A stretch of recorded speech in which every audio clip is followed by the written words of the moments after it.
Assalamualaikum warahmatullahi wabarakatuh. Bismillahirrahmanirrahim.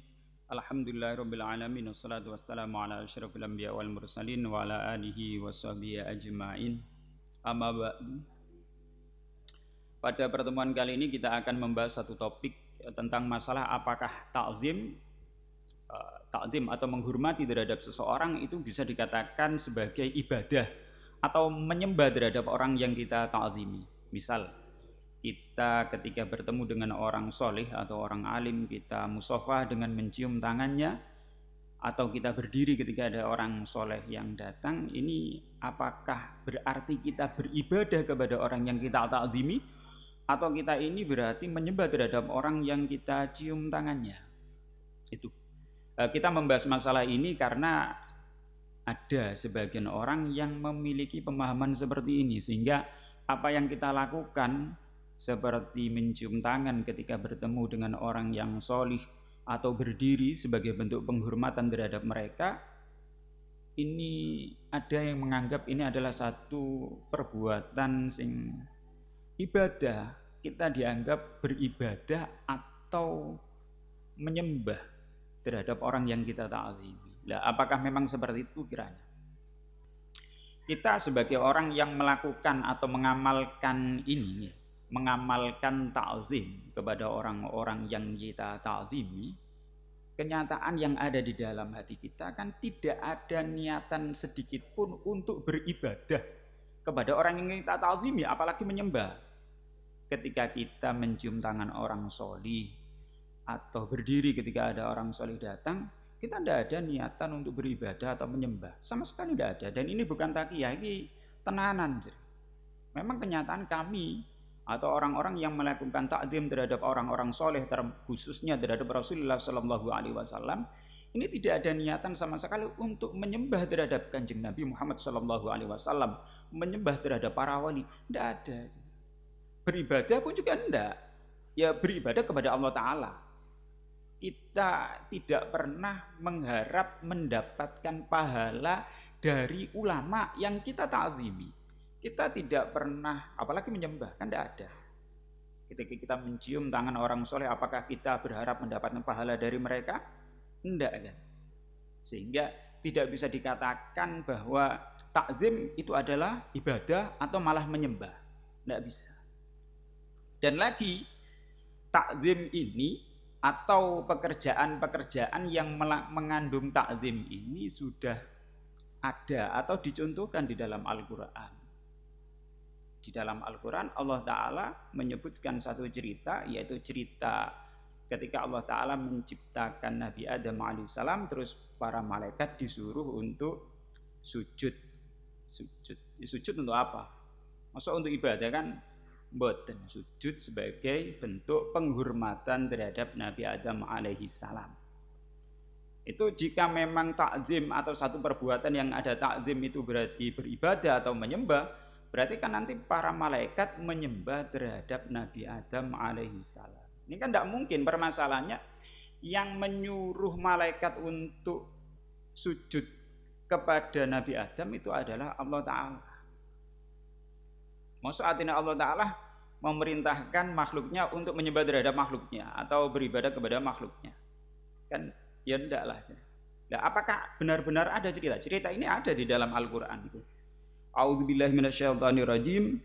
Wa idz qulna lil malaikati isjudu li adama fasajadu illa iblisa qala a'asjudu liman khalaqta tina.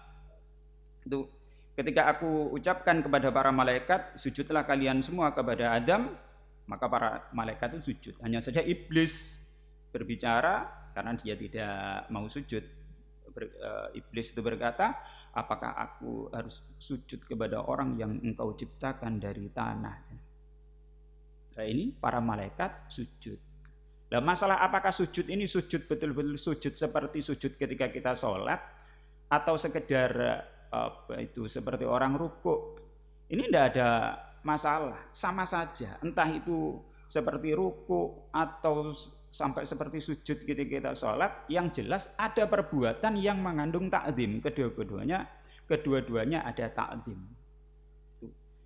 Dalam ayat yang lain pun juga disebutkan, A'udzubillahi minasyaitonirrajim, Wa rafa'a abawaihi 'alal 'arsy wa kharru lahu sujada. Iki ketika keluarga Nabi Yusuf bertemu dengan Nabi Yusuf alaihissalam, termasuk diantaranya adalah kedua orang tuanya. Terus warafa'a abawaihi, Nabi Yusuf mengangkat kedua orang tuanya alal arsy, di atas arsy, maksudnya ya tempat yang mulia.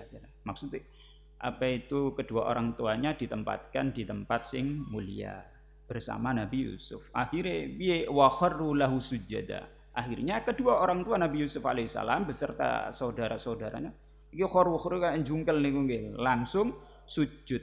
Sujud sebagai bentuk penghormatan. Masalah apa ini sujud? Sujud seperti sujud sholat atau bagaimana bentuk sujud itu titik tekannya sama.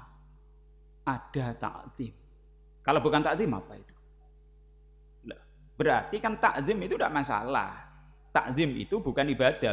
Jika ta'zim itu dipastikan sebagai ibadah terhadap orang yang dita'zimi, itu berarti kan terus dianggap itu adalah menyembah, berarti keluarga Nabi Yusuf, khususnya orang tuanya, itu menyembah terhadap Nabi Yusuf alaihissalam. Dan ini tidak mungkin. Dan ini kan cerita ini yang menceritakan adalah Allah Ta'ala. Maksud Allah Ta'ala menceritakan terhadap kekufuran terus untuk ditolodani apa ya piye.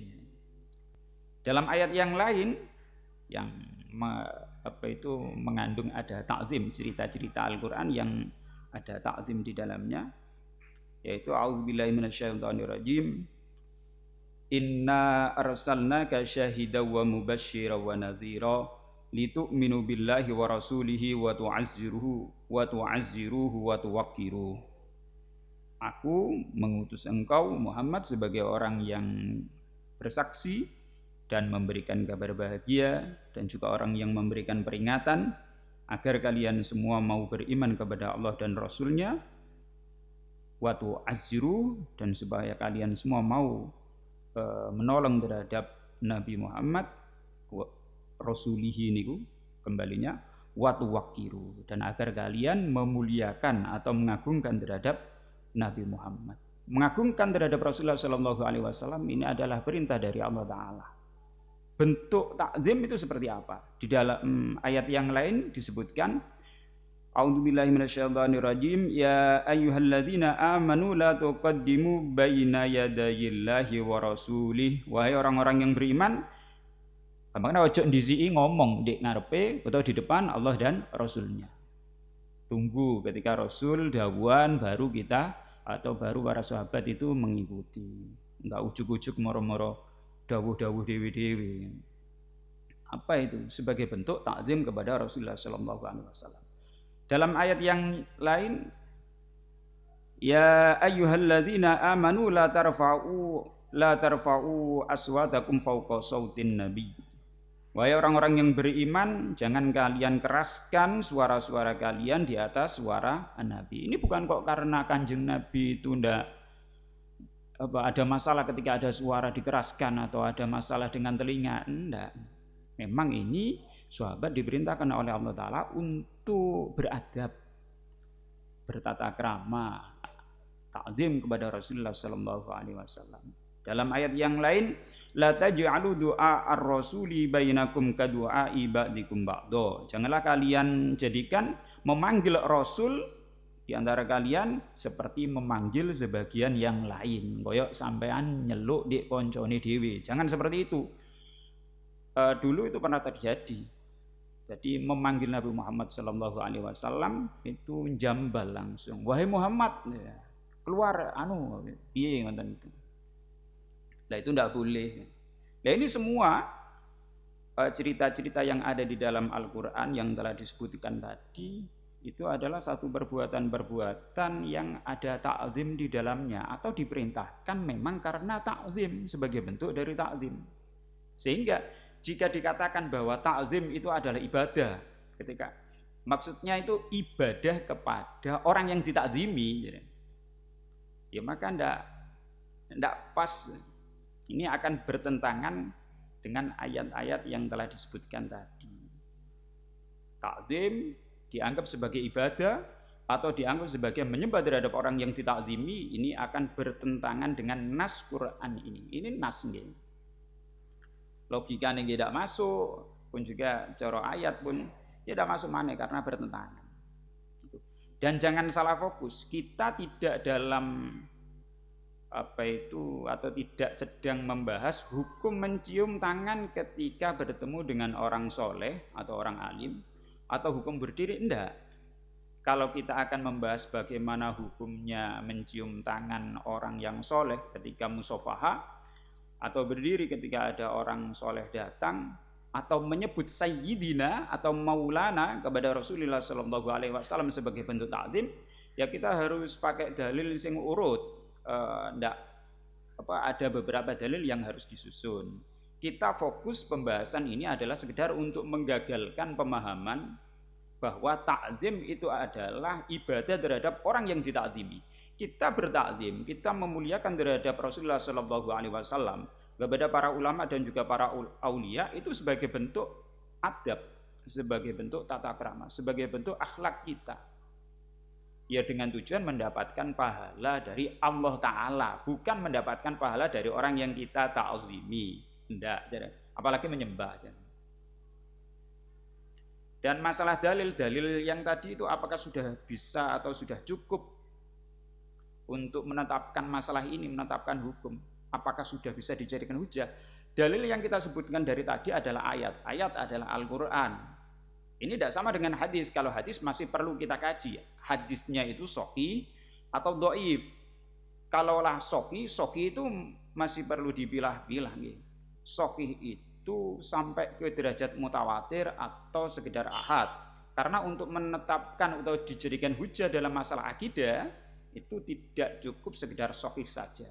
Butuh mutawatir atau minimal ahad sing muhtaf bil qara'in yang didukung oleh penguat-penguat tertentu seperti yang disebutkan dalam ulumul hadis. Kalau untuk menetapkan halal haram cukup dengan hadis-hadis yang sahih atau hasan. Sedangkan Al-Qur'an itu kelasnya mutawatir. Mutawatir itu tidak perlu dipertanyakan lagi karena mutawatir itu bukan kok sekedar kita itu harus menerima, tapi memang logikanya kita tidak mampu untuk menolak kabar itu.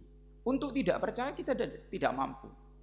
Kalau ingin jelas tentang bagaimana kemampuan mutawatir itu bisa menyebabkan kita tidak bisa menolak kabar, kita ini tidak percaya itu tidak iso coro akal.